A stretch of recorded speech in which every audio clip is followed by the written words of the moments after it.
This episode of Let's Argue About Plants is brought to you by Bluestone Perennials, a second-generation, nationally renowned mail-order nursery. Bluestone offers over 1,400 varieties of perennials, grasses, ground covers, and shrubs for shipment throughout the U.S. All plants are grown in natural fiber, biodegradable pots that plant directly into the soil, and all plants are 100% guaranteed. Visit bluestoneperennials.com today.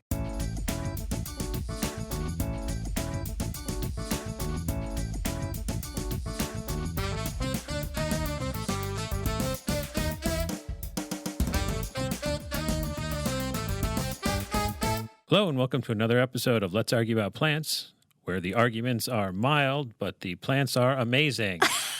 I love that so much. That's Steve Aiken. He is the editor of Fine Gardening Magazine.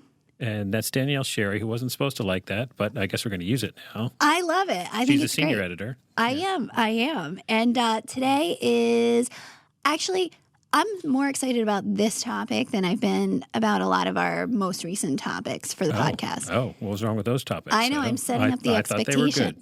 Well, this was something that came up on the fly. We were at Quack and Grass Nursery, which was an episode that I guess posted several months ago. And while we were walking around that nursery, we came across a plant. And I stopped in my tracks and I said, God beep, why am I not growing this? Like, I've loved this plant for so long. I love it every time I see it. And why am I not growing this? And we looked at each other and I said, we got to make that a topic. Like, what the heck? It's funny. There's two things that are funny there in what you're saying. First is that you do not have to raise your voice to do the swear beep. And second, that my first plant that I'm going to recommend is actually one that I saw growing at Quack and Grass, and I said to myself, why am I not growing this? Oh my gosh, but it wasn't the one that I'm talking about. I guess not. No, it wasn't. Yeah. Well, do you remember? Okay, so when we were going down the end of the driveway, and I saw Lespedeza, oh right, yeah, Thunbergii, and I believe the cultivar was Gibraltar, but that's the one I really, really want. You've gone on and on about that plant. I've just sort of blocked it all out or mushed it into one conversation. I don't know. I stinking love that plant. It's called bush clover is its common name, and it's kind of this waterfall of soft, weeping willowy foliage. And, you know, it gets various different sizes. Without pruning, it'll get pretty large. It's going to be 4 to 6 feet tall and wide. So this is a big old shrub. But usually in September around here, perhaps a little bit earlier in other parts of the country, it gets absolutely covered in these bright pink pea-like flowers. And it just looks like a fountain of color. And I love it because it blooms at that time of the year when not much else is going on. I also love it because according to Paul Capiello down at Udell in Kentucky, this is a wonderful whackable shrub. This is a shrub that takes a lot of abuse, will survive in lean soils.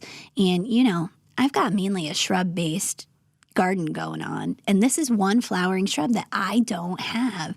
Stinkin' love it, stinkin' want it, stinkin' awesome. There's its tagline. All right. There's plenty that stinks over there, I guess. Do you remember that plant, though, seeing it there? I remember you talking about it because you drove by it on the way in. I turned and looked at it on the way in. It's like a long, strange driveway to get there. And I remember seeing it. And I like I said, I remember you talking about it pretty much every day ever since. So have you bought it yet? No, that's the topic of this podcast. Why am I not growing that? Well, I'm still not growing. Have you ordered it from a mail order source? No, I have not. You know what? I have my eye on one this spring. I prefer to buy it, especially shrubs. I hate to say this, but I prefer to buy shrubs in person from the nursery. Well, they're bigger. Exactly. They're already bulked up. Exactly. I mean, I've got no problem with annuals, vegetables, perennials, mail order, but usually the shrubs and trees I try to get a sizable. And also, it gives it more of a fighting chance when it gets into my garden. If I don't mail order something, then I forget about it. And, you know, this season has gone by, and I say to myself again, why am I not growing this plant? I thought I was growing this plant. Wasn't I going to buy this? Yeah. And then I don't. So Exactly. Do you have a Lespedeza? I have a variety of it that every year I think is dead, but then like I rake back the leaves and it's still alive. Very low growing, like Okay. 6 inches tall, and it's down in the worst part of my yard by the roadside where it's hot and dry and then wet and snow covered with salt in the winter.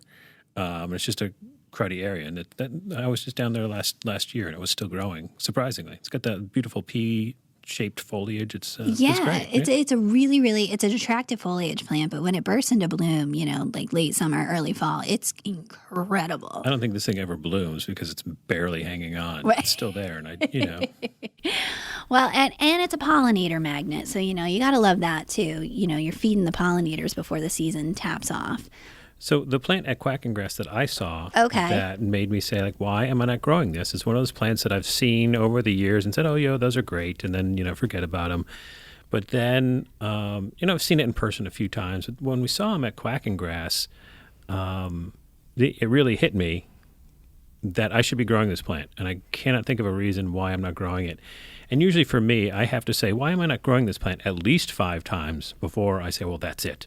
Well, right, I'm growing it. And I actually looked into buying some of this online because it's a bulb, and you can grow it mail order. Perfect. But they're not, the sale isn't open for another couple of weeks because you do plant them in spring. Because it's a fall blooming bulb. It's the autumn crocus. Yes, Oh, okay. the autumn crocus. Awesome. Not related to crocus. It's the Colchicum autumnale. Yeah. It's not related to crocus, but it looks exactly like a really big crocus that blooms in the fall. Like on steroids, I almost. knew you were going to say on steroids. Yes. I knew it. Like lilies. It almost has a lily look to it. It really does. If we go an episode without you saying on steroids, I'm going to give you $1.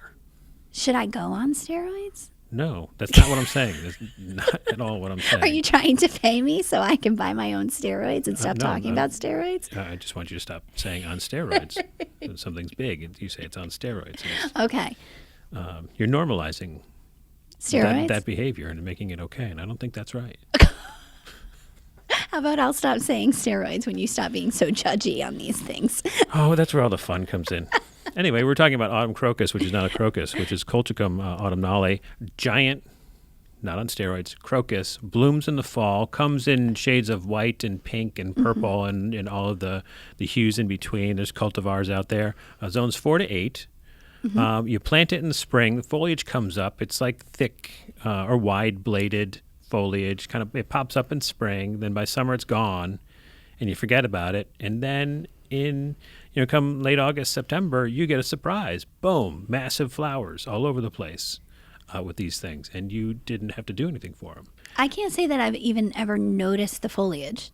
I honestly didn't think it got foliage, which doesn't make sense. It would have to in order to energize the bulb to actually bloom later on. But yeah, I've never noticed the foliage. It's the type of thing that would pop up, and I would say, "What the heck is that?" and keep walking, and then it would be gone in a couple of weeks, and I would forget all about it, and then in fall the flower comes up. I'm like, oh right, I planted colchicums. Aren't I clever? But it's poisonous, so any squirrels or digging rodents will leave it alone. Ooh, you think my voles would not touch it? Because they are poisonous, I think they would leave it alone. Who knows? But let's hope. That doesn't mean they won't eat the top, but they will not eat the actual. It's actually Maybe I should plant a corm. lot of them. It's a corm. It's not a bulb. Oh, okay, there you go. Yeah, it's an important distinction. But that's. I'm sorry. Go ahead. Yeah, go ahead. But that's the plant that made me said, why am I not growing this? And then I actually typed it into my phone. I have a list of why am I not growing this. Awesome. Which is why it was easy to come up with plants for this thing because I had them all sitting there. I love it, and of course, probably because it's a bulb, it's a little less picky about You mean where corm. it's sited. It's corm. Oh, I'm sorry. They're different. Corm. They're different. Well, you said bulb in the beginning, and now you said corm. Well, so yeah, the contradiction in your own self is throwing me off a little bit. It's still a corm. No matter how many times you want to call it a bulb. So the corm, does that mean that it's probably not as picky about its soil conditions? I don't think it means that at all. Okay. I was just I don't curious. think it's picky about the soil. Partial shade is what I understand it prefers to grow in. I don't think it's picky about the soil, but the fact that it's a bulb or a corm versus a bulb has nothing to do with it. Yeah, I was just curious because bulbs. I mean, a lot of bulbs, and I know you're saying this is a corm, but a lot in that genre, you can chuck them anywhere, and they really will pretty much do well. I mean, they grow on the edges of my driveway. Natural crocuses do, but perhaps this wouldn't because It's a corm. What's a natural crocus? Like regular crocuses. Like You mean the one somebody else planted before you Spring- got there? get out of here. Don't the deer eat those on you? No. Yeah. No, they don't touch the crocus. They definitely touch the tulips. They definitely touch, they even touch the daffodils. Yeah. Daffodils are poisonous. They're not supposed to eat those. I know. Also, so is mountain laurel. They eat that too. I must have deer on steroids or methamphetamines or something. They're on something that they can withstand all that. So, all right, my next one is a freaky plant. And it's a plant that I don't know how else to describe it. It really It's on steroids? No, it looks freaky. It looks like it's on meth. It really does. It's Acanthus mollis. So that's bear's breeches. What? He's shaking his head. All right, so listen. This is a plant that looks like it should grow in the tropics. It's actually zones 6B to 10. So we're right on the cusp. However, I have seen it throughout a few gardens in Connecticut. It's doing well. I would have to cite it in a more protected area of my garden, I believe. It has these giant, heavily, I don't even know how to explain the leaves. It's like giant fingered leaves that are long, almost like an elephant ear, but they're deeply lobed, so they're very, very cool in that respect. I'm doing a real crap job of this, aren't I? All right. Yes. Help me explain the leaves. They're long and lobed, and sometimes they're kind of spiky. Yeah, but not actually the straight species. I would say they're like long green oak tree leaves. Yeah, or maybe like even like a philodendron. You know, it kind of has that leathery. It look certainly to has it. a big tropical feel to it. It does. So it makes this dense, bold statement. I can't wait to hear you try to describe the flowers. Oh, no, I got this. I got this. So then, generally in late spring to early summer, it sends up this spike, almost foxglove-like. And then it's covered in this large flower spike of individual-looking pale white, purple, snapdragon-ish flowers. And they all come together into kind of this cone. How did I do? No, you did pretty good. Oh, yes.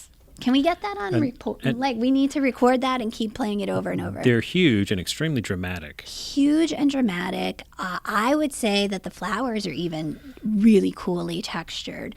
And this is full sun to part shade. I've seen it mostly in part shade. I have a tendency to think that it burns out a little bit on the sun because it's those huge leaves that dissect probably in the sun a little bit. But yeah, the only problem with this plant is so cool. Love it. I'm not sure it goes with anything else in my garden. I mean, it's freaky looking. Why wouldn't it? I don't know. Because it's so exotic looking, because it's so tropical looking, and I have a very, I don't know, more New England-y look to my garden. I don't know. Yeah. Maybe it's just the focal point I need, though. Right, or maybe we have hit the limit of your design skills. I actually grew this plant. Pick on me day? I don't like this. Every day is pick on me day. Back when I first started gardening, this was one of the first plants I grew. It was given to me by someone who did not know their plants, and it wasn't a plant that I wanted. Wait, did you forget what the topic of this episode is? I'm just telling you my story with Acanthus mollis. Oh, okay. Cut to the chase, I grew it successfully for about 2 years, and then it didn't come back. Oh. Very thick roots. The voles would probably love them. Yeah. But on the flip side, thick, like tap-rooted plant, so I just wouldn't want you need to to know water. the story was fascinating that I skipped over, but you're not going to get it now. But, yeah. It's cool that you got it from somebody who didn't know their plants and gave you such a weird plant. They got it mail order. Oh. Like from Breck's bulbs type thing. Okay. Not there's anything wrong with Breck's bulbs. Yeah. But, you know. Very cool. And since then, you have not had one in your garden. I haven't because of the hardiness issue, because it's borderline in terms of hardiness, and I always want to pull the trigger, but I don't. Oh, okay. And there's been, we should mention that there has been a lot of really cool cultivars that have come off of this recently. Yeah. Tasmanian Angel, the variegated one. And the flowers on that one are almost a pink coral color. I mean, that thing looks like it belongs in Florida. That is very tropical. That's very cool. It's an absolute focal point. There's every time this next tree comes up, I do say, why am I not growing this? Because I want to grow it. It's a native tree, not native to my region, which is New England. It's native to sort of the Midwest and Southeast. And anybody who lives there and has experienced this tree knows of its wonders and speaks highly of them. And I, too, want to experience those wonders. But I have not yet experienced the wonder of the pawpaw. Great name. Great name. Love this tree, too. Asimina triloba, sorry, is the Latin name. Zones 5 to 9. It's kind of a tropical-looking tree in that it has long, narrow leaves, Like paddles almost. Yeah, and it's a sort of triangular shaped tree, 15 to 20 feet tall. Prefers partial shade. It's an okay looking tree, but the thing about it is the fruit. You get like these oblong, like pears. They look like mangoes. They look like mangoes. Is exactly what I was going to say. And on the inside is this yellowy, custardy deliciousness that I have never tasted and desperately want to experience. It's like it's good in pies and cakes. It's good raw. It's good, but the problem is they don't last very long, so they can't go in stores. So people who do not grow pawpaws or live next to someone with pawpaws cannot experience this. And I would like to experience the wonder, the deliciousness of the pawpaw. Very cool. I feel like the first time I ever saw that tree, I was in Tennessee and just touring a garden. And the one thing that the gardener said is that she wished she had sited it not next to a pathway, because when those fruit ripen and drop, they are a large fruit. So they make, she's like, oh, yeah. She said it in her southern accent, basically. You thought magnolias were messy. Well, that's a general rule. Don't plant something that fruits or drops fruit next to the path. That's like rule number 5 of designing. Design 101. Yeah, but it's just I desperately want one. They normally take a while to fruit, so you have to buy one that's grafted, and then it'll only take a year or two, supposedly. Okay, so that kind of answer. Well, maybe it doesn't. No male female needed then. No, but I think you need 2 varieties to get the best fruit set. Oh, okay, all right. So I'm okay with buying 2. Okay. But that's something I've always wanted. I don't understand why I'm not growing that. I want that. And it's the gift that keeps on giving. It's but a plant that actually I'm worried feeds you. that the deer and the squirrels and the raccoons are going to come and eat all the fruit before I get them. When you get a mature pawpaw, like this one that I had seen in Tennessee, I mean, there was a tremendous amount of fruit. I mean, you see it on the tree, and it's clusters of these large mango-looking things. I mean, maybe if you ate only pawpaws for 3 months. I would like to try that. Okay. Yeah. There you go. Well, speaking of eating, ready? This is going to be the best transition ever. What is that thing in the back of your throat? It won't keep up. Come on. Okay. Play the game with me. me. Yes. What is the thing in the back of your throat? Your uvula. Yes. So, and I was asking before we started taping what the difference between a tonsil and a uvula was. So, listeners, if you want to write us in and let us know about that, we would appreciate it. But my plant stems off of that, and it's the large bellwort, and its botanical name is Uvularia grandifolia. So this is a native plant, native to the eastern half of the United States, kind of from the Midwest, moving on east. It's zones 4 to 9, and this is just a spectacularly beautiful woodland treasure. And I feel like on the show we've talked a lot about Disporum. Fairy bells is its common name. Well, this is like the native version of that Asian plant. It's got this really, really cool bamboo-like almost spears that come up. It's about 2 feet tall once it's established. Really, really bright green leaves. And then in early spring, you get these gorgeous canary yellow bells that are quite large. They're about 1 inch long, that just hang down from this very upright, erect perennial. I love it. Every time I've, been on photo shoots in the spring and have seen this growing a lot of times in botanic gardens, I think, I want this, because eventually it colonizes out too and makes such a statement. I feel like in my situation where I've got a lot of wooded edges, it would look great. So shade, obviously, to partial shade. And just a really cool native plant zones 4 to 9. What more is there to have? Where is it native to? It's from the Midwest east. So, kind of divide the Or from the east to the Midwest. Yes, right. So just take the United States, cut it in half, and the whole eastern half it is basically native to. It's just a really, really cool looking plant. So I want to commend us. So far, out of 4 plants, we have 2 natives and 2 that are hardy to zone 4. So we're doing pretty good. Right? I mean, yes. And 1 for partial shade, 1 for shade. So we're covering a lot of bases here. We have listened. We have listened to the listeners. I think it just was a happy accident. Yeah, but, it really was. Yeah. Well, I've got a shade plant. Oh, good. That I always want to grow. Upright wild ginger. Known to others as Saruma henryi, is just this wonderful. It has these big, fuzzy, heart-shaped leaves, and they're really impressive. And they're fuzzy in a good way. Like you can see the fuzz, and they're very cool looking. And it forms this nice big mass in shade. And it's one of those plants that I always look at and say, oh, what is that? Oh, right, Saruma. Why am I not growing that? It's related to ginger somewhere in its DNA botanical thing, so that they basically took the letters of the word asarum, which is the ginger, and rearranged them into Saruma. It gets to be about 2 feet tall, 3 feet wide, partial to full shade. Moist to average soil. It doesn't have to be moist. Okay, so I'm still in. And then when it flowers, it gets these buttery flowers, in springtime.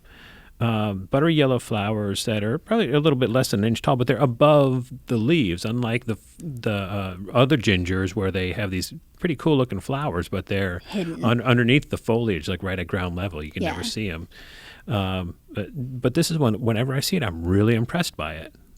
And I always say, why am I not growing this? And so this year, I want to be the year that I start growing this. It's not going to be because I was just ordering some plants and I didn't see it on the list. So I'm probably going to forget about it. But when we're doing this next year, it'll probably still be on the list. I will remind you. I also want to point out the fact that we just mentioned 2 shade plants that have yellow flowers, which yellow blooming in the shade is kind of a rarity. Well, maybe not. This is what they say. Yellow in the shade is a rarity. Is it? Yeah. You've got Crydalis is the only other Crydalis, Chrysogonum virginianum. What's it called? Green and gold. Oh yeah, is green and gold. The ground cover. That's funny because your upright ginger looks like the big brother to that. Yes, it does. Yes, it does very much. Yeah, that's very cool. I have another shade plant. Oh. This is crazy. I'm going to finish up with a sun one. Okay, good. So, all right, cyclamens. Right. Every time I go someplace and I see cyclamens, hardy cyclamens blooming in the garden, which is generally early spring or late fall, depending on the variety, I think, why am I not growing this? And the one that I decided to go with was baby cyclamen, which is cyclamen heterifolia. I love it. It's got teeny tiny little violet-shaped leaves that are heart-shaped. It's got a splash of silver, a splash of dark green, a little bit of a glaucous thing going on in the leaves too. So it's a really, really beautiful kind of a ground cover because this guy doesn't get big. He's only about a half an inch tall, spreads out to about a foot wide. And then depending on the year or the time of year, this one is a fall bloomer, throws up these really, really cool, like papery, bright pink, firework-ish looking flowers on stems that kind of hover like butterflies above this low-growing foliage. And I just love it because it looks good when it's not blooming. It looks good when it is blooming. Depending on where you live, it's evergreen, so you're going to have those leaves year-round. And it's just really, really cool. Now, there's varieties that will be pink blooms, white blooms, purpley blooms. I just love this particular one because it's cute and adorable.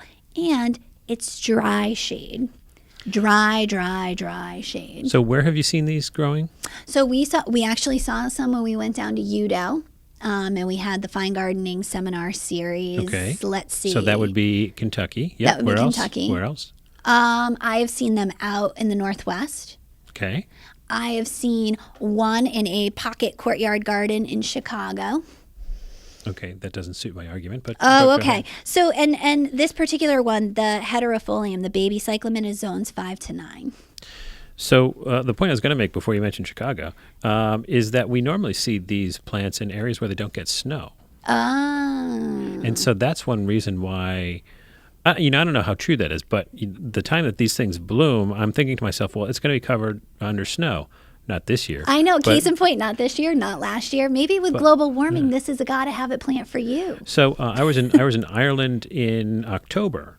Yeah. And wandering around a park in Dublin, and they're just loaded with cyclamens in bloom. So I stopped and took a bunch of pictures of them. While my son is behind me, falling off the swing set. But I had more important things to do. But yeah, they're striking. They're so striking that I had to take pictures of them.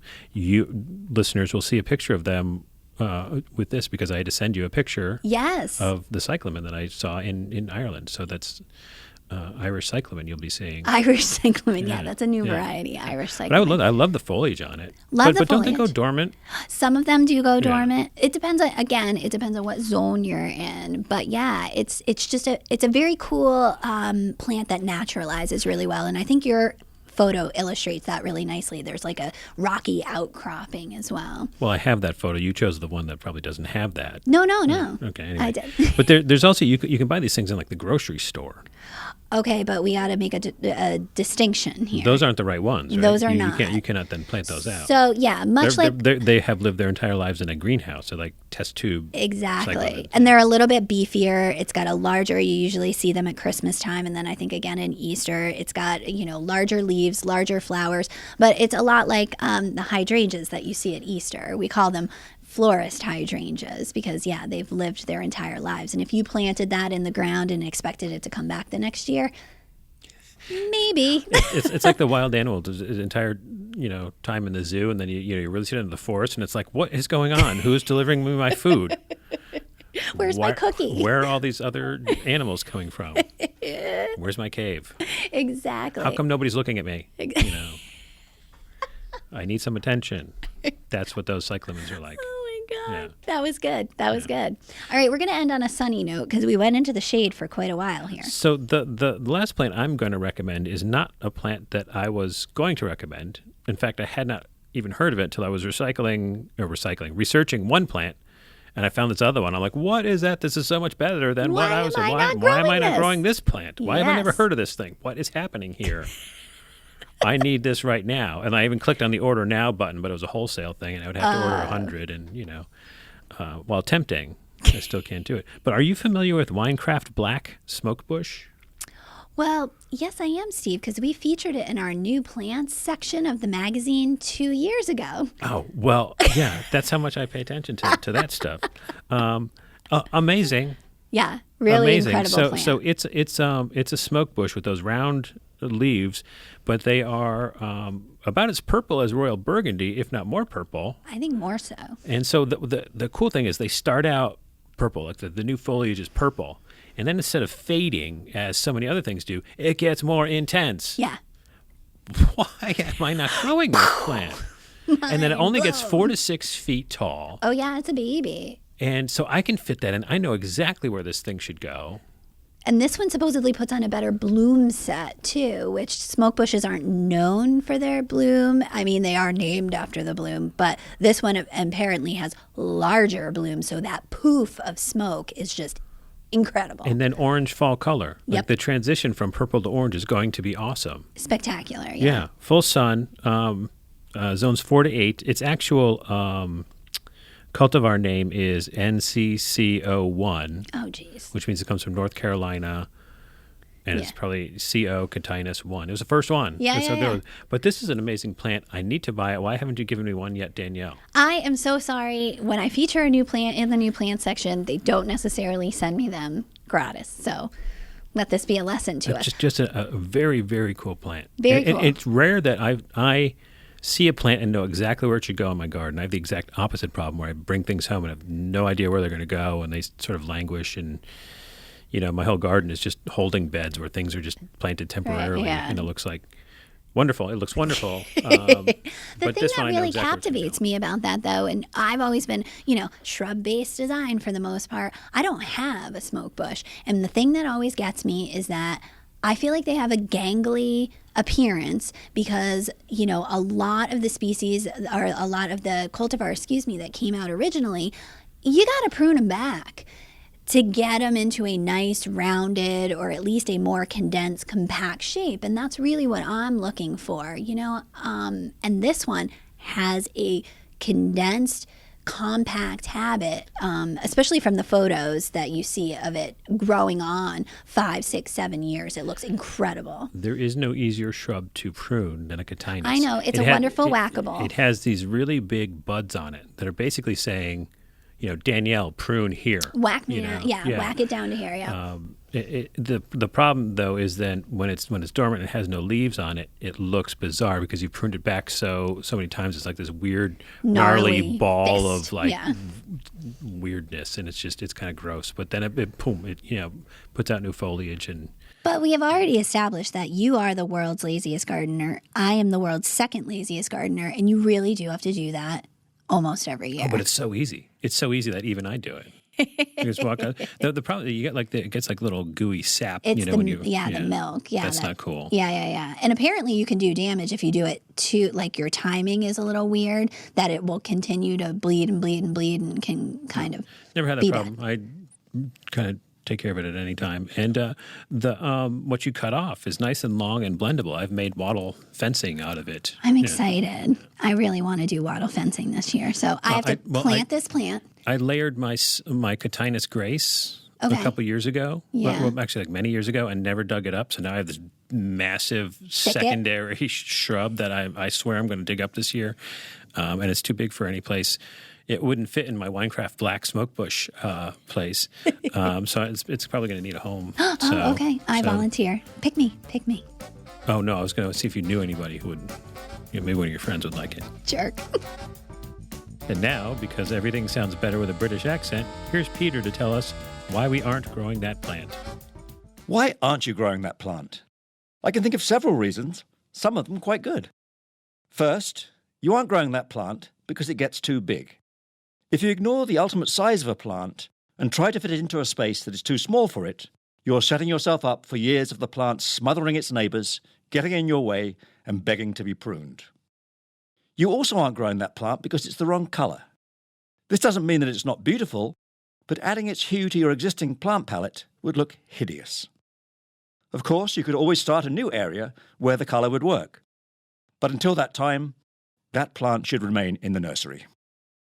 You aren't growing that plant because it looks just like a lot of other things already in your garden. Granted, repetition is good, but this plant will just get lost among the others with the same characteristics. Opt instead for something that stands out a bit in some way. Of course, you could just ignore all of this and grow any and every plant that suits you and your wallet. It might, however, result in a garden that is a hodgepodge of chaos and disorder. How's that working out for you, Steve? I don't know what I did to Peter, but that guy is always taking shots at me. I love it. It kind of evens things out a bit as far as I'm concerned. Well, I'm not saying it's not warranted. It's just, it still stings. Let's see who's up next on Expert Testimony. Hello, this is Andy Pulte from the University of Tennessee, Department of Plant Sciences, as well as the State Botanical Garden of Tennessee.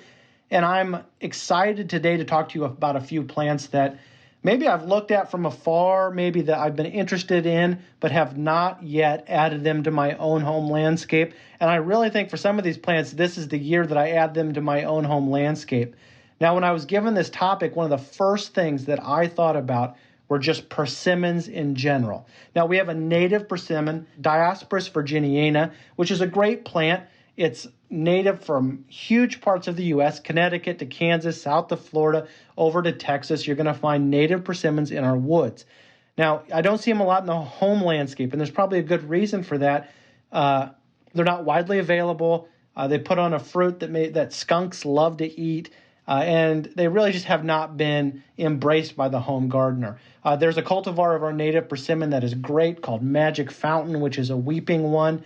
That you should think about adding to your home landscape if you want a native persimmon. But the ones that I've really been interested in is Japanese or Asian persimmons, in particular a species Diospyros khaki, which is native to India, Burma, China, and Korea, widely cultivated in Japan. If you go to a grocery store and you happen to see a persimmon, probably around the size of a baseball, that's probably what it is, Diospyros kaki, and probably a cultivar called fuyu. Fuyu is a Japanese word, it means winter, and that's probably the most widely cultivated orchard variety of persimmon. It's got beautiful bark, it's got beautiful foliage, and the fruit is outstanding. It's less astringent than our native persimmon, great to eat. But what I love about it, when it really comes to shine, is for me, where I live in Tennessee in particular, it loses its foliage in the fall, and then the fruit hangs on the tree. And so you're left with these orange softballs basically dangling from the branches of the tree, which is just outstandingly beautiful. Beyond that, great bark, great foliage, a lot of great things that make this a really cool plant. And I've wanted to add it to my landscape for a long time. And I think this is the year that I get that thing going, because I want the fruit in the next couple years. And it is just strikingly beautiful. The second plant that came to mind, and I've planted these for other people, but have not really planted one in my own home landscape, was I started to think about our native chokeberry, which is Aronia melanocarpa. I've known about a cultivar called Viking and have used that quite a bit, which is a big one. There's one called Iroquois, which is one that the Morton Arboretum put out. But I really haven't been interested in chokeberry. I know they've got great fall color. They put on this nice black fruit in the fall, which is, I guess you could eat it, but you probably wouldn't want to. It's used to color things in a lot of cases. They add it to juice to make them darker colored. They even add it to white wine to make it look like red wine. It kind of messes with the tannins in wine a little bit. And so it's used for those purposes, but maybe not something that you necessarily want to do. But there has been a couple of new cultivars that have come out on the market. One in particular is called Lowscape Mound, and that gets just 2 foot by 2 foot.